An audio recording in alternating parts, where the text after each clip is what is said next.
Olá, meus amores, tudo bem? Professor Eduardo Ribeiro de História aqui, saudade de vocês.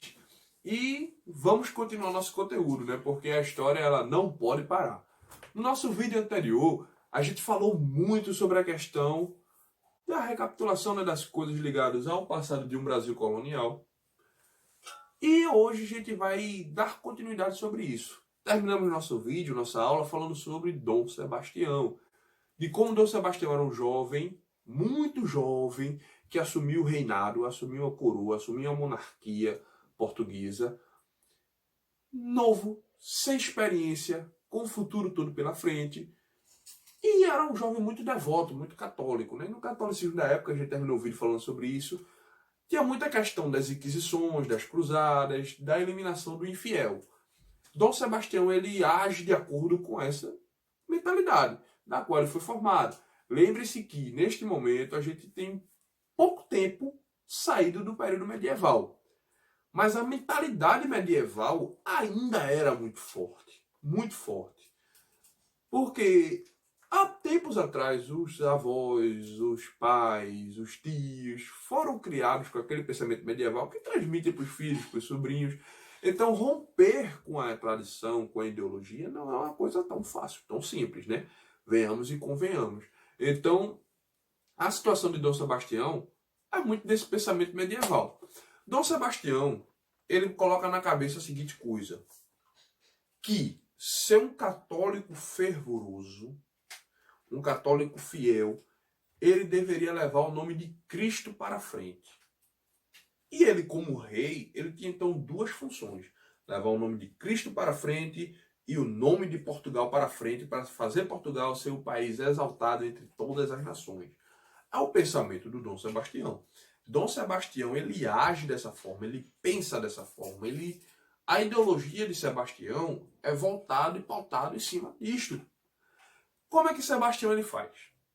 No ano de 1578, Dom Sebastião, na sua casa, ele pensa e diz, olha, eu vou fazer uma incursão para eliminar o infiel. Os conselheiros, né? Sim, senhor, majestade. E para onde o senhor vai fazer essa incursão contra os infiéis? Vou para o norte da África, lá no Marrocos. No Marrocos, conquistar o Marrocos era uma jogada de mestre. Por quê? Além de Dom Sebastião, ele cumpriu o objetivo religioso dele, né? Que era expulsar os infiéis do norte da África. E esses infiéis a gente sabe que são os mouros, certo? Mouros. O que são os mouros? São muçulmanos, certo? São islâmicos, que habitavam o norte do continente africano. Eles ganhavam os apelidos dos portugueses de mouros. Então, qual é o problema? Além de tudo, de você se livrar do infiel, do muçulmano, que essas cruzadas eles foram sempre, né, contra os muçulmanos, tinha uma outra questão. Norte da África é um território estratégico. Quem domina, administra a região do norte da África tem acesso ao mar Mediterrâneo, tem um acesso mais fácil ao Atlântico, consegue passar para o Pacífico de uma forma tranquila. Então, o norte da África é uma região muito estratégica. Sem falar que é logo ao sul de Portugal. Então, pertinho de Portugal, então estratégico assim, é matar a cabeça de Dom Sebastião, né? Matar 2 coelhos com a cajadada só. Você vai no norte da África, você conquista, além de ter uma região privilegiada, ainda faça a vontade de Cristo, expulso o infiel. Ponto. Dom Sebastião não monta um exército e diz, a gente vai tomar conta do Marrocos. Vamos invadir aquela região. Vamos administrar tudo. E os conselheiros, né? Sim, senhor, majestade. E o senhor não acha que seria bom montar um exército bom, a gente fazer um treinamento privilegiado, a gente organizar as coisas?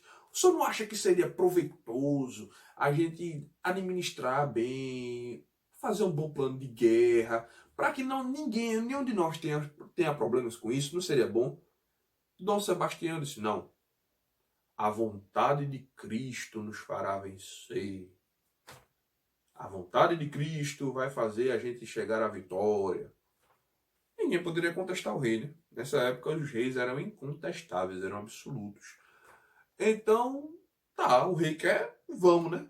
Dom Sebastião monta um exércitozinho e vai na frente. Quem vai na frente é justamente ele. achava que ia conduzir o exército de Portugal à vitória, a vencer. O exército de Portugal seria o exército vitorioso. E ele foi. Ao chegar no norte da África, adivinha quem é o primeiro que morre? Se você falou Dom Sebastião, você acertou, viu? O primeiro que morre é Dom Sebastião. Dom Sebastião tá lá em cima do seu cavalo, né? Invadindo Marrocos. E é morto. Novo. Sem experiência. Não tinha outra. Não tinha outra. Não recebeu o treinamento adequado. Foi agindo muito da fé. Achava que Cristo ia lhe dar a vitória. Ele é derrotado. E pior, nisso que ele é derrotado, os muçulmanos, os mouros, né? Eles pegam o corpo do rei e dão fim ao corpo do rei. As tropas portuguesas, quando voltam para Portugal, e voltam poucos dos que foram inicialmente, originalmente, Portugal levou um solavanco no Marrocos, foi destruído essa parte considerável do exército que foi. Quando voltam para Portugal, que chega o seu rei e sem um corpo para sepultar, inclusive criou-se o mito do sebastianismo. Acreditava-se que um dia Dom Sebastião iria voltar. Eles achavam que Dom Sebastião tinha ficado vivo, né? Achavam que ele ia voltar, ia erguer Portugal e fazer Portugal o país mais rico, próspero e vencedor do mundo. Isso é uma tradição que criou-se porque até o fim da monarquia portuguesa, no século XX, certo? Século passado, os reis eles não colocavam coroa na cabeça. Nem eram coroados. Eles eram aclamados. Você pegava a coroa, colocava-se numa mesinha ao lado e ele ficava lá, tirar foto com a coroa. Pode observar quadros de Dom João VI, de todos os reis portugueses, pós-Sebastião, que nenhum vai estar com a coroa na cabeça. Isso é uma questão muito interessante de Portugal. Acreditava-se que Sebastião fosse voltar, o sebastianismo, certo? Enquanto isso, Portugal perdeu o rei. Ele não tinha herdeiros. O que se fazer? A família vai atrás, né? Eu quero o trono, eu quero o trono, eu quero o trono, eu quero o trono. Quem assume é o tio-avô do cara, Dom Henrique, em 1578. Só que Dom Henrique tinha um problema. Ele era bem velhinho, ele tinha uma idade muito avançada. E além de tudo, o cara era cardeal. Ele tinha um cargo eclesiástico na Igreja Católica. Ele pede ao Papa: Papa, me dispense dos meus votos religiosos, celibatários, que agora eu preciso fazer um filho, para que esse menino possa administrar Portugal, porque eu já estou no fim da vida, eu vou morrer. Portugal precisa de um herdeiro. E o Papa ia, de fato, dispensá-lo dos votos religiosos. Mas Dom Henrique morre antes. Veja que situação política complicada em Portugal. Morreu Sebastião, assumiu o trono o tio-avô dele, Dom Henrique. Dom Henrique morre também. Dom Sebastião morreu em 1578, na Batalha de Alcácer de Quibir, no Marrocos. Dom Henrique morre 2 anos depois, em 1580, em Portugal. Era bem velhinho, bem idoso, idade muito avançada. E agora, quem assume? Não se tem mais herdeiro. Quem vem para disputar o trono é Filipe II, rei da Espanha. Filipe II, quando ele vem assumir o reinado, é interessante a gente perceber a seguinte coisa. Ele já chega e diz: olha, eu tenho um parentesco com Sebastião. Eu sou neto de Manuel, que foi rei de Portugal. Assim como Sebastião também era neto de Manuel. Então eu tenho sangue português, da coroa portuguesa. Já que não tem herdeiro, o herdeiro sou eu. E de fato, a gente parar para ver, Filipe II era um pretendente muito bom. Porque era rei da Espanha, que é um reino vizinho, né, faz fronteira com Portugal. Era um cara que era um líder político bom. Estava tendo muito sucesso na campanha de colonização da América Espanhola, no que diz respeito à conquista dos impérios incas, maias, astecas e todo o território da América Hispânica. E de fato, eles eram a única opção que se tinha. A única opção que se tinha. Ele tinha um único concorrente, que era um filho bastardo de Dom João III, irmão bastardo de Dom Sebastião. Mas por ser bastardo na época, os filhos fora do casamento, eles não tinham reconhecimento legal. Então, esse daí foi uma opção, uma carta fora do baralho. Filipe II, ele ganha o trono. Em Portugal, ele passou a ser chamado só de Filipe I. Ou só Filipe, né? Na Espanha, ele era chamado Filipe II. O que é que Portugal disse? Olha, você, de fato, vai se tornar o rei. mas não pode nomear cargos importantes na administração da coroa lusitana, na administração da coroa portuguesa, nenhum espanhol. Portugal tem que se auto-administrar. Você concorda? Se você concordar, você passa a ser o nosso rei. Claro que quer dizer, né? Concordo, obviamente. Filipe II ele foi coroado rei de Portugal. Na prática, se a gente parar para ver, Portugal e Espanha passam a ser um único país. Faziam fronteira e tinha um único rei, é um único país agora. Portugal e Espanha agora é uma coisa só. Esse momento na história a gente vai chamar de União Ibérica. Por que União Ibérica? Porque tanto Portugal quanto Espanha ficam localizados na região da Península Ibérica, na Europa. Então, União Ibérica. Eles foram unidos. O nome parece ser muito romântico, porque dá a entender que tudo aconteceu na paz, que tudo ocorreu tranquilo, que tudo deu muito certo. E, na verdade, é uma anexação truculenta. Nem todo mundo concordava. Na prática, também, o Tratado de Tordesilhas deixava de funcionar. Porque não tinha sentido dividir o mundo entre Portugal e Espanha, o mundo não conquistado, né? Obviamente. O mundo não conquistado entre Portugal e Espanha, as terras da América entre Portugal e Espanha. Se Portugal e Espanha agora tem um único dono, que seria o rei. Então, tudo passa a ser uma coisa só.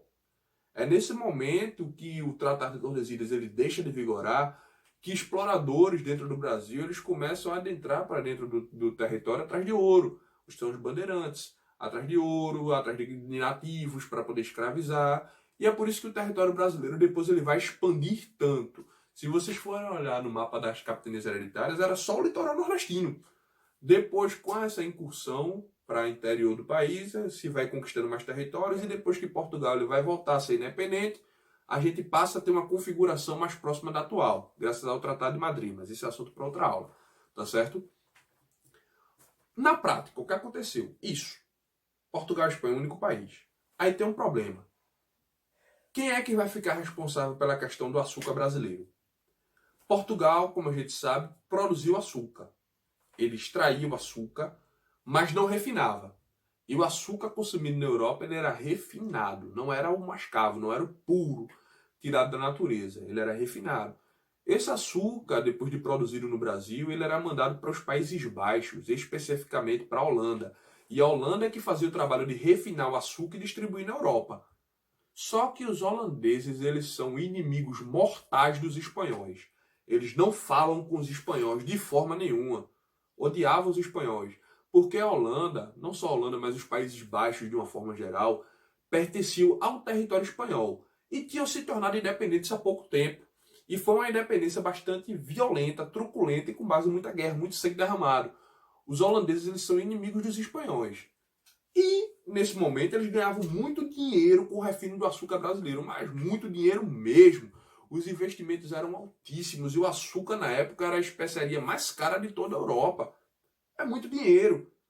Mas quando a Espanha passa a administrar o Brasil, como eles são inimigos dos espanhóis, diz, a partir de hoje, a Holanda não refina mais o nosso açúcar. Ponto. Os holandeses tomaram, então, uma facada, né? Prejuízo enorme. Vai deixar de ganhar esse dinheiro? A Holanda não aceita. Disse, e os investimentos que a gente fez? Como é que fica a nossa situação? Investimento feito, a gente tinha planejamento de renda, e agora? A gente vai aceitar isso dos espanhóis? Outra vez que os espanhóis vão farrapar com a gente? Negativo. Nós não toleramos esse tipo de situação. Não toleramos isso. Então aí é onde que passa na cabeça dos holandeses, diz, epa, tem uma ideia melhor? Qual é a ideia, filho? Porque ao invés de a gente só refinar açúcar, isso é um pensamento muito pequeno, porque a gente não pensa em invadir o Brasil e tomar conta de todo o processo de produção. A gente vai plantar, vai colher, vai refinar, vai distribuir, vai vender. E as pessoas de fato pensam nisso, opa, boa ideia. É por isso que nasce o pensamento de criar a VIC, V-I-C. O que seria a VIC? As iniciais de Companhia das Índias Ocidentais, claro, né? Na língua deles. Companhia das Índias Ocidentais. Uma empresa comercial com o objetivo de expandir para o além-mar, conquistar o território e passar a administrar esse processo de produção. Tá certo, meus amores? Entendido agora a União Ibérica? e por que os holandeses vêm para o Brasil. Na nossa próxima aula, a gente vai ver de fato o motivo, como foi a conquista, como foi as nuances, vai passar a estudar tudo isso, tá certo? Para vocês um abraço e até já!